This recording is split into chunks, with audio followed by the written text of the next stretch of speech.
मोहम्मद रफ़ी बॉलीवुड में सबसे प्रसिद्ध पार्श्व गायकों में से एक उल्लेखनीय जीवन था। आइए जानते हैं उनके जीवन के बारे में कुछ रोचक तथ्य। प्रारंभिक जीवन। मोहम्मद रफ़ी का जन्म 24 दिसंबर 1924 को कोटला सुल्तान सिंह, पंजाब, ब्रिटिश भारत में हुआ था। वह एक मध्यम वर्गीय पंजाबी परिवार से ताल्लुक़ रखते थे और उन्होंने कम उम्र से ही गायन में रुचि दिखाई थी। गायन में बहुमुखी प्रतिभा। रफ़ी के पास अविश्वसनीय रूप से बहुमुखी आवाज़ थी और वह रोमांटिक धुनों, कव्वालियों, भजनों और शास्त्रीय गीतों सहित विभिन्न संगीत शैलियों के अनुकूल हो सकते थे। उन्होंने कई संगीत निर्देशकों के साथ सहयोग किया और संगीत शैलियों की एक विस्तृत श्रृंखला में महारत हासिल की। व्यापक डिस्कोग्राफी। रफ़ी का गायन करियर 4 दशकों में फैला। इस दौरान उन्होंने कई भाषाओं में गाने रिकॉर्ड किए, जिनमें हिंदी, उर्दू, पंजाबी, बंगाली और बहुत कुछ शामिल हैं। उन्होंने अपने करियर में 7,400 से अधिक गाने रिकॉर्ड किए, जिससे वह भारतीय सिनेमा के सबसे शानदार पार्श्व गायकों में से एक बन गए। संगीत निर्देशकों के साथ सहयोग। रफ़ी ने कई प्रसिद्ध संगीत निर्देशकों के साथ सहयोग किया, जिनमें एस.डी. बर्मन, शंकर जयकिशन, नौशाद, आर.डी. बर्मन और लक्ष्मीकांत प्यारेलाल।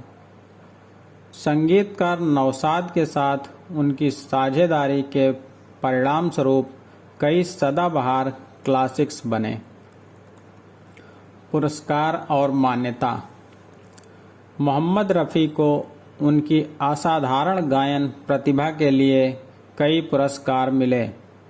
उन्हें 1977 में सर्वश्रेष्ठ पुरुष पार्श्व गायक के लिए 6 फिल्म फेयर पुरस्कारों के साथ साथ सर्वश्रेष्ठ पार्श्व गायक के लिए राष्ट्रीय फिल्म पुरस्कार से सम्मानित किया गया।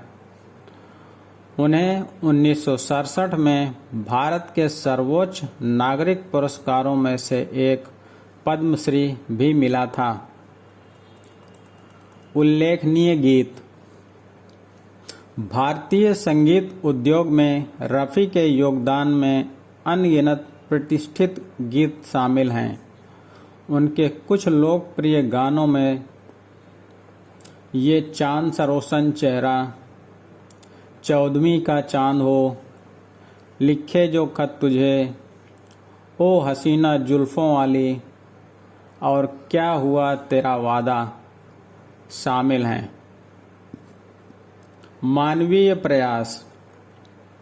रफ़ी अपनी उदारता और परोपकारी स्वभाव के लिए जाने जाते थे। उन्होंने धर्मार्थ कारणों का सक्रिय रूप से समर्थन किया और जीवन भर विभिन्न सामाजिक पहलों में योगदान दिया। मोहम्मद रफ़ी की भावपूर्ण आवाज़ और अद्वितीय प्रतिभा आज भी संगीत प्रेमियों को आकर्षित करती है। उनके गीत सदाबहार रहते हैं और भारतीय संगीत की दुनिया में उनकी स्थायी विरासत के लिए एक वसीयतनामा के रूप में काम करते हैं। मोहम्मद रफ़ी के निजी जीवन के अपने महत्वपूर्ण क्षण थे। चलिए जानते हैं उनकी शादी, बच्चों और मृत्यु के बारे में कुछ तथ्य। शादी। मोहम्मद रफ़ी की शादी बिल्किस बानो से हुई थी। वे 1945 में शादी के बंधन में बंधे थे।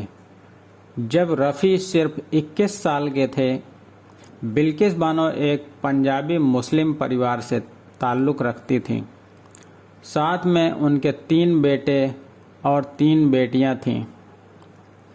बेटे सईद रफ़ी, खालिद रफ़ी और हामिद रफ़ी, और बेटियां परवीन रफ़ी, यास्मीन रफ़ी और नसरीन रफ़ी। मौत 31 जुलाई 1980 को 55 वर्ष की आयु में मोहम्मद रफ़ी का निधन हो गया।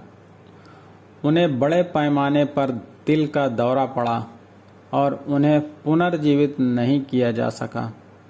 उनके आकस्मिक निधन ने संगीत उद्योग में एक शून्य छोड़ दिया और लाखों प्रशंसकों ने उनके नुकसान पर शोक व्यक्त किया।